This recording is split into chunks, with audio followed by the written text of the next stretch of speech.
In the dead of winter, with the storm howling like a wounded beast across the empty plains, Claire Montgomery lay half buried in the snow, paralyzed, starving, forgotten. Her wheelchair lay twisted nearby, frost biting deep into her skin as the last of her strength drained away. Just when death seemed inevitable, a dark figure on horseback emerged from the white void. A man she had every reason to hate. But what happened next will shock even those who thought they'd seen everything. But first, let's go back to the beginning. There was a time when the name Claire Montgomery was spoken with a kind of awe across the vast dustlands of Lonesome County. Before she could even vote, she'd earned a reputation as the wildest, fastest rider west of the Brazos River. Farmers would pause their plowing to watch her gallop past, a streak of sunburned leather and red hair blazing against the endless blue. She was the girl who could break a Mustang by breakfast and win a county race by sundown. And she made it look easy. But dreams, like bones, are fragile things. The accident came during the final run of the county rodeo, the one that should have cemented her future. Her mare, Daisy, the horse Claire had raised from a gangly foal, slipped on the churned mud at the last barrel. Claire didn't even have time to scream. The world flipped. Pain exploded like gunfire through her spine. She remembered the taste of blood, the howling of the crowd fading to a thin, meaningless hum. The doctor's words cut deeper than any injury. "You'll never walk again," they said, their faces careful, professional, detached. They didn't see the rage that lit her eyes. They didn't see how she refused to cry, even as her world collapsed inward. When she finally returned to the ranch, it wasn't home anymore. Her father, Samuel Montgomery, once as tall and unshakable as the oaks he planted, aged a decade overnight. His shoulders hunched under invisible weights, the hospital bills, the failing crops, the knowledge that the land he had wrestled from the wilderness would die with him. His laugh, once so full it shook the rafters, became a dry rasp. His hands, calloused from years of honest work, trembled when he thought she wasn't looking. And Claire, trapped in her failing body, hated herself for being the burden he couldn't afford. Each month brought new letters, final notices, foreclosure threats, offers from slick men in shiny boots who smelled of cheap whiskey and banker's ink. Samuel burned most of them in the fireplace without saying a word. Winter crept in early that year, brittle and merciless. The ranch house, once noisy with cowhands and the smell of cornbread and coffee, fell silent. Paint peeled. The barn roof sagged under the weight of too many forgotten storms. Coyotes sang mournful dirges from the hills at night, as if mourning the slow death of a dream. When pneumonia finally took Samuel, it wasn't a surprise. Only another stone on Claire's back. She dug his grave herself, clawing through frozen dirt until her hands bled, the wheelchair abandoned at the edge of the field like an unwanted witness. No one from town came to help. No one even came to say goodbye. She wasn't angry at them, not really. Pity was a poison she wanted no part of. Let them forget her. Let them call her the crippled cowgirl behind closed doors. She didn't care, because this was still her land. Her blood was in the soil. Her father's sweat still stained the boards of the house. And as long as breath filled her lungs, Claire Montgomery would not abandon it. Every morning, with joints stiff from cold and muscles aching with the effort, she forced herself upright. She gritted her teeth, pulled on her threadbare jacket, and wheeled herself out into the frozen fields. Snow crept into her boots, ice clung to her hair, but her gaze stayed sharp, unwavering, fixed on the wide, merciless horizon. "I ain't nobody's charity case," she muttered again and again. A prayer, a vow, a weapon sharpened by desperation. Out there, where the prairie stretched to infinity and the world had forgotten her, Claire stood guard over a kingdom made of dust, ghosts, and defiance. A girl broken in body but not in spirit. Not yet. The first true snow came early, tumbling from the gunmetal sky long before the crops had been gathered. By November, the fields stood stripped and brittle, forgotten scarecrows stabbing useless arms into the howling wind. The soil, once rich and stubborn, froze solid as hammered iron. Claire Montgomery watched it happen from the cracked window of the ranch house, her breath frosting the glass, the last embers of autumn dying before her eyes. The livestock, what little was left, fared no better. Weakened by the long, dry summer, they dropped one by one, ribs poking through matted hides, eyes dull, legs buckling into the frozen mud. Claire couldn't reach them fast enough, couldn't save them, couldn't even drag the carcasses away before the carrion birds tore them open under a sky the color of ash. By December, there was nothing left but the wind and the silence. The townsfolk didn't come anymore. No wagon tracks scarred the road, no neighborly visits with baskets of stale bread or pitying glances. Claire had ceased to exist in their eyes, a living specter trapped in a house of memories, too stubborn or too foolish to leave. She was a loose thread they no longer wished to see. Inside the ranch house, supplies dwindled to nothing. No flour, no salt. The last can of beans had been scraped clean days ago. Claire gnawed on frozen roots she dug up from beneath the snow with raw, trembling fingers, dirt packed under her nails like blood. For water, she melted handfuls of snow over the dying embers of her hearth, the trickle barely enough to wet her cracked lips. Pride was a weight heavier than hunger, heavier even than the rusted wheelchair that groaned beneath her with every desperate journey across the ice-crusted yard. She could have gone into town. She could have thrown herself at the mercy of people who had already turned their backs. But Claire Montgomery had made a silent vow. She would never beg. Not for food, not for kindness, not for anything. And so she endured. Until the morning, the cold won. The pasture stretched white and endless beneath the bone-pale sun. Claire had ventured out, driven by a gnawing in her belly so sharp it felt like knives. Her hands, stiff with frostbite, slipped from the wheels. The chair hit a hidden rut, the world tilted, and then silence. She fell hard, the impact punching the breath from her lungs. Snow packed into her collar, burned against her skin. She tried to move, tried to scream. Only a ragged whisper escaped. The sky wheeled overhead, dispassionate. Snowflakes settled into her hair, her lashes, her open palms. Time stretched, pulled thin by the cold, until Claire could no longer tell if minutes or hours had passed. The earth was eating her, drinking the heat from her body as if to claim her back. Lying there, paralyzed by more than injury, she finally understood the truth the prairie had been whispering all along. Out here, no one remembered the forgotten, and winter had no mercy for the stubborn. Wade Barrett had no reason to be near the Montgomery ranch that day. His business was in town, where contracts waited to be signed and hands to be shaken, and his name, cold and heavy as a brand, carried the weight of power. Wade knew what men whispered when he passed, that he was a hard man, a man who measured worth in dollars and cattle heads, not in broken dreams.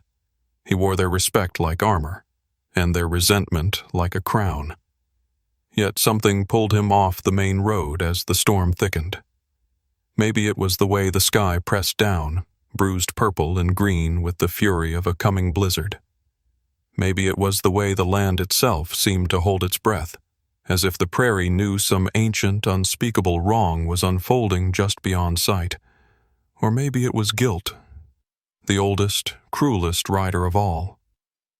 Wade reined in by instinct at the sagging fence line of the Montgomery place, a ruin now, half buried in snowdrifts. The oak tree near the pasture gate, once a marker for picnics and homecomings, stood blackened and skeletal against the whiteout. Something clung to its roots, something small, motionless. He blinked against the stinging snow, disbelieving at first. No. No soul could survive out here, not without shelter. It had to be a trick of the storm. A shadow. But the moment he saw the broken wheel, spinning helplessly in the wind, he knew. He swung from the saddle before thought caught up to him, boots sinking deep into the snow. His gloves, stiff with ice, fumbled against the limp figure. The body was frozen, soaked through, almost fused with the ground. For a terrifying heartbeat, Wade thought she was already gone. Then, under his fingertips, a pulse. Barely there. A ghost. But real. "Come on, girl," he growled low, voice torn ragged by the wind. "Not today." She was so light it broke something in him to lift her. Skin stretched thin over bones, no more weight than a sack of feed. He tucked her close to his chest, shielding her with his coat, feeling the fragile warmth of her body leaking away by the second. Mounting the stallion was a nightmare. The horse skittish, the wind screaming, the sky bleeding snow. But Wade forced it, throwing himself and the girl into the saddle with a grunt of effort that tore the breath from his lungs. He drove the animal forward, urging it into a blind gallop through a world stripped of color and shape. Visibility was gone, wiped clean by the blizzard, and every step felt like a prayer whispered against the void. The cold chewed at him. It sank teeth into his bones, turned his breath to needles in his throat. Muscles screamed with the effort of holding them both steady. His fingers, numb and barely gripping the reins, bled from split skin beneath the gloves. More than once, Wade felt his horse stumble, nearly pitching them into the drifts. More than once, instinct told him to stop, to seek shelter, to abandon the impossible. But he shoved those thoughts down. He couldn't stop. He wouldn't. Each jarring step forward was a defiance, a curse spat into the teeth of winter itself. The girl. He realized dimly it was Claire Montgomery, the pride of Lonesome County, was dying in his arms, and every moment he hesitated bled precious life from her veins. The ranch lights were a distant hope, a memory more than a destination. The blizzard pressed down with the weight of judgment, erasing the landscape, the fences, the very world around them. All that remained was the storm. The horse's labored breathing, the fragile body against his chest, and the will of one man, forged from guilt and rage and something Wade had almost forgotten he still possessed. Hope. The first sensation that clawed its way into Claire Montgomery's broken awareness was heat, not the weak, fading warmth of a dying fire she had grown used to. This heat was heavy, cloying, thick in the air like wet wool. It suffocated her, pressed against her battered body with unwelcome insistence, dragging her out of the cold abyss where she'd been floating, numb and empty. Her eyelids, crusted with ice crystals, fought her, but she forced them open, each flutter a battle against exhaustion. The world came back to her in smears, cracked timber ceilings, the low golden flicker of a fire. And the smell. Rich, oily smoke, aged leather, soap. Not home, not hers. She stiffened, panic spiking through her weakened limbs, her heart battering against the cage of her ribs. The scratchy wool blanket weighed down her frame like a burial shroud. Her hands, skeletal and bruised, trembled as they clawed at the covers. Beneath the panic, anger simmered, thick, primal, alive. A scrape of boots against the wooden floorboards jolted her. She turned her head, slow and sluggish, neck muscles screaming. There he was, Wade Barrett. He sat slumped in a battered chair beside the bed, hat tilted low, a shadow cast over the hard cut of his jaw. His coat was still dusted with snow, His boots were caked with half-melted ice. He looked as if he hadn't slept or moved all in hours. The sight of him was a slap. Memories hit harder. The empty ranch, the foreclosure notices, the neighbors' pitying stares. The slow death of everything she loved while men like Wade Barrett fattened themselves on the carcasses left behind. White-hot fury surged through her veins, burning away the fog of pain. "You think a warm bed fixes what you did?" Claire rasped, her voice a jagged blade drawn across raw flesh. It hurt to speak, but the words came anyway, fueled by a hatred too old, too familiar to resist. Her hands balled into trembling fists atop the quilt. Wade lifted his head, slow and deliberate. The firelight caught in the lines that carved deep into his face, in the hollows of his tired eyes. He met her glare head-on, without flinching, without apology. "I didn't take your land," he said, voice low and steady, as if he knew the storm those words would stir. For a moment, the room seemed to hold its breath. The fire crackled. The old clock ticked in the corner. Snow battered against the windows, desperate to break in. Claire's lip curled in a bitter sneer. "Liar," she hissed, the word tasting of bile and betrayal. She didn't want explanations. She didn't want excuses. She needed the shape of her rage to remain sharp and certain. Because the alternative, the idea that the man before her wasn't the monster she had built in her mind, was far more terrifying than anything the winter could conjure. She turned her head away, staring at the dancing shadows on the wall, jaw clenched so tight it ached. She would not cry. She would not weaken. Not in front of him. Let Wade Barrett sit there, pretending to be a savior.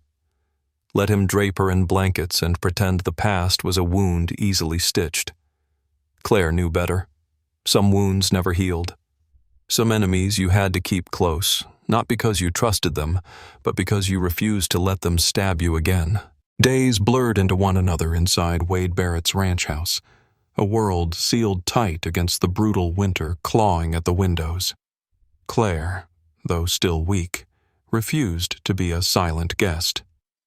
Her mind, dulled by hunger and pain for too long, began to sharpen again, fueled by anger and suspicion that refused to die even as her body healed. It was in the quiet moments when she was left alone by the fire or pretended to doze in the chair near the kitchen that the whispers reached her. Voices carried in the drafty halls, low, urgent, careless. Wade's men, grizzled ranch hands she half recognized from town, spoke in fragments when they thought she was asleep.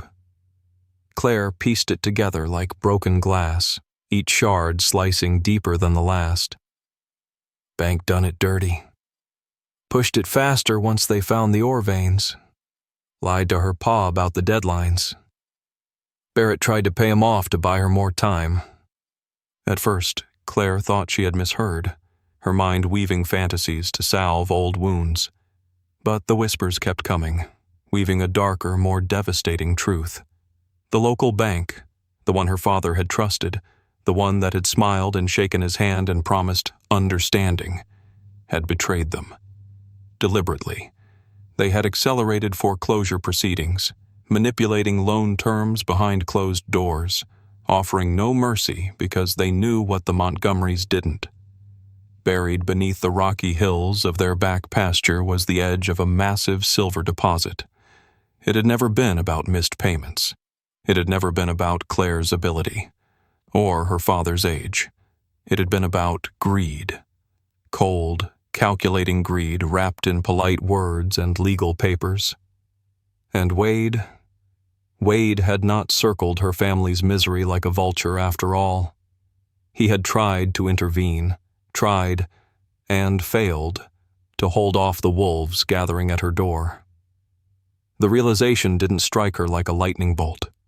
It seeped in, slow and poisonous, unraveling the rage she had clung to with both fists. The neat little world she had built, villain and victim, predator and prey, crumbled beneath her. Her enemy hadn't worn spurred boots and a dusty hat. Her enemy had worn polished shoes and a patient smile, inked contracts and fine print, and smiled at her father as he signed his death warrant. Claire sat for a long time by the fire that evening, the flames casting hollow shadows across her face. Her hands lay limp in her lap, the bones of them too prominent, the skin still raw from frostbite. She thought of the men in suits, of the way they had patted her shoulder at the courthouse with rehearsed sorrow, and of the neighbors who had looked away when the "For Sale" sign hammered into the ground in front of her dying home. And then, slowly, carefully, she turned her gaze toward Wade Barrett. A man she had hated because it was easy. Now, the hatred had no easy target, only a raw, jagged need for something harder to find: justice.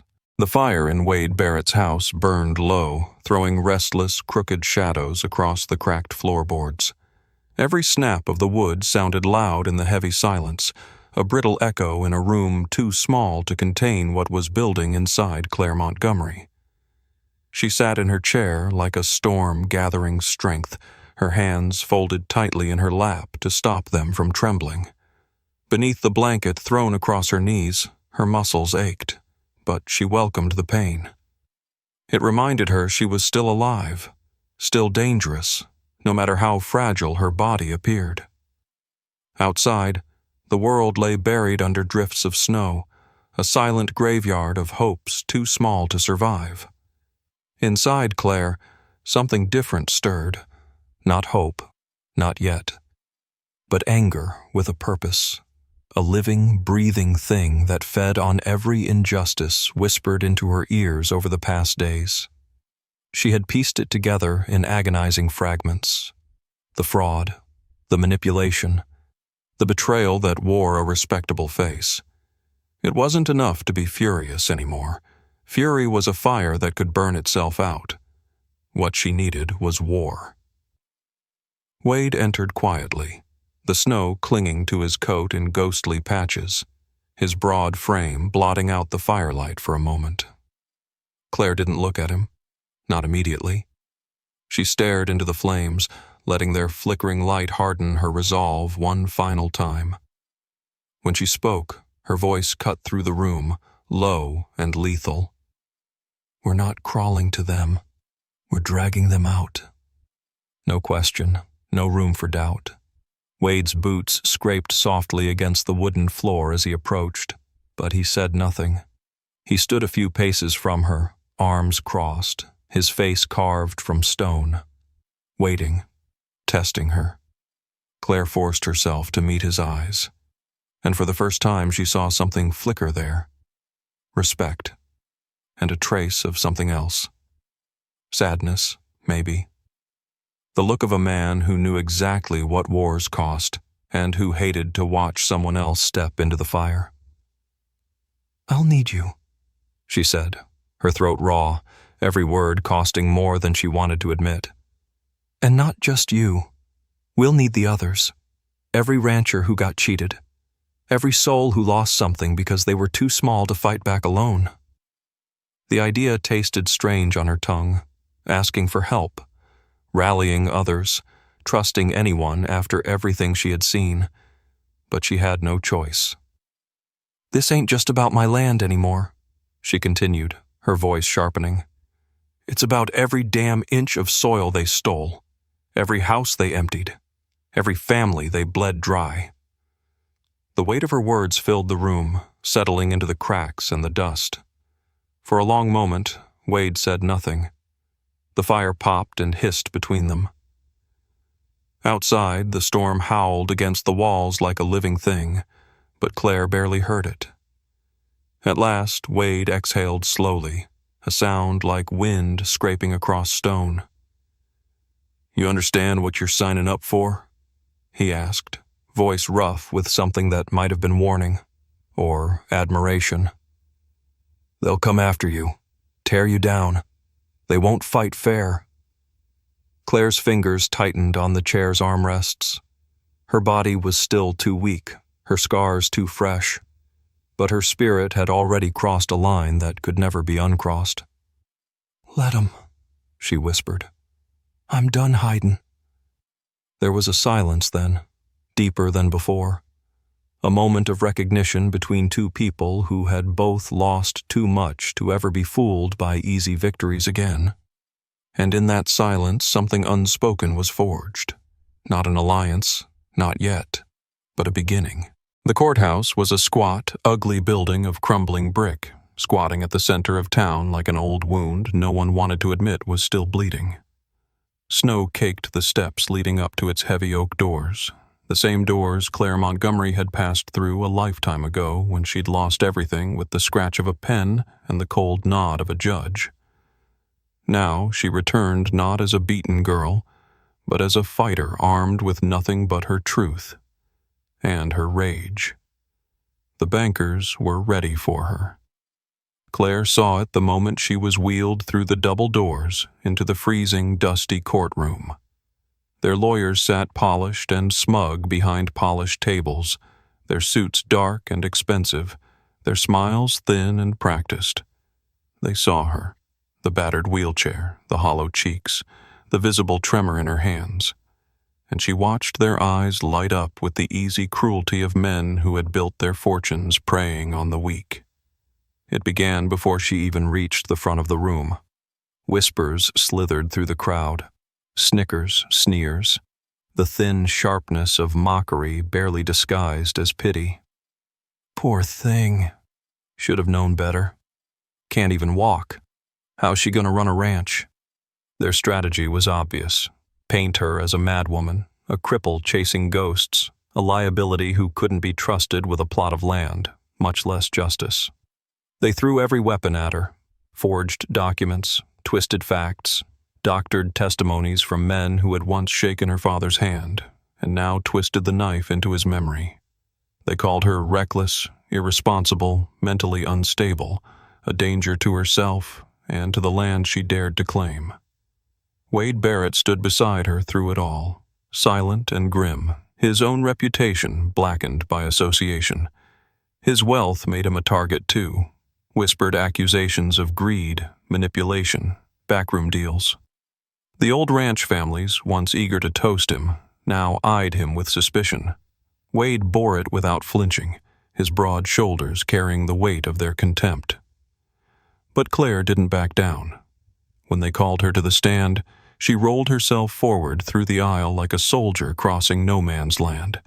Every creak of the wheelchair, every labored turn of the wheels against the uneven floorboards was a declaration. "I'm still here. I'm still fighting." She took the oath with a hand that barely stopped shaking, raised her chin, and began to speak. No theatrics, no speeches. Just the raw, ugly truth. How the bank had lied, manipulated deadlines, hidden evidence. How families like hers had been sold out with handshakes and false promises. Her voice cracked at times, worn thin by weeks of cold, hunger, and betrayal. But the courtroom listened. Even those who had once laughed at her sat straighter, their faces tight with something like shame. She told them about the day the notice came, about watching her father cough blood into a rag while she tried and failed to save what generations had built. She spoke of the land, not as property, but as memory, as blood. And slowly, painfully, the tide shifted. Neighbors who once crossed the street to avoid her now shifted uncomfortably in their seats. Ranchers stared down at their boots. Farmers cleared their throats and looked away, unable to meet her eyes. It was messy. It was ugly. And it was working. Each word Claire spoke carved away at the fortress the bank had built around its lies. Not fast, not clean, but steady, relentless, like water wearing down stone. And Claire Montgomery, broken body and all, became a storm they could no longer pretend wasn't there. The courtroom was silent when the verdict was read. So silent, Claire Montgomery could hear the blood pounding in her ears, could hear the slow ticking of the tired wall clock behind the judge's bench. The words came down heavy and final, like a hammer striking iron. The bank was guilty. The stolen lands were to be returned. Reparations in gold and land titles were ordered paid in full. For a moment, Claire could not move, could not even breathe. It felt unreal, as if the walls around her might crack and reveal the whole thing to be a cruel joke. But the look on Wade Barrett's face, grim, proud, a little broken around the edges, told her it was real. This victory, forged in pain and fury, belonged to her. It was hers, and no one could take it away. Neighbors who had once crossed the street to avoid her now shifted uneasily, tipping their hats low or nodding stiffly, as if acknowledging a monarch they had once refused to recognize. Claire left the courthouse without fanfare. No cheers, no applause. She didn't want them. What she wanted lay beyond town, beyond revenge, beyond the cold satisfaction of courtroom justice. It lay in the future. When the deeds were returned to her hand, Claire looked at the old Montgomery ranch, lonely, battered, haunted by memories, and made her decision without hesitation. She would not go back. She would not chain herself to ghosts. With Wade's backing, his money, yes, but more importantly, his stubborn loyalty, Claire founded something new. Silver Hope Ranch. Not a place to cling to the past, but a place for rebuilding lives broken by war, by loss, by betrayal. Wounded veterans limping from distant fields of battle. Children in wheelchairs with stars in their eyes and no place to run free. Farmers who had lost everything to the cold cruelty of a system stacked against them. Silver Hope grew fast, rough, raw, untamed, but alive, like Claire herself. And when the first herd thundered across the reborn prairie, Claire was there to lead them, astride a specially built saddle, crafted by Wade's own hands and stubborn ingenuity. Her wheelchair, though still necessary at times, sat abandoned at the edge of the corral that morning, dusted with sunlight. Claire rode with her back straight, her hair whipping behind her like a battle flag, her mouth stretched into a grin sharp enough to cut the horizon. She was no broken cowgirl. She was the storm made flesh, the proof that survival was only the beginning. Wade watched her from the fence line, arms folded, a smile tugging at the corners of his scarred mouth. He tipped his hat low and called out, voice rough with pride and something dangerously close to tenderness. "Told you, girl. You weren't meant to survive. You were meant to lead." And for the first time in too many winters, Claire Montgomery laughed. A sound rich and reckless and bright as the summer sun, and the land laughed with her, unbreakable, unforgiven, alive.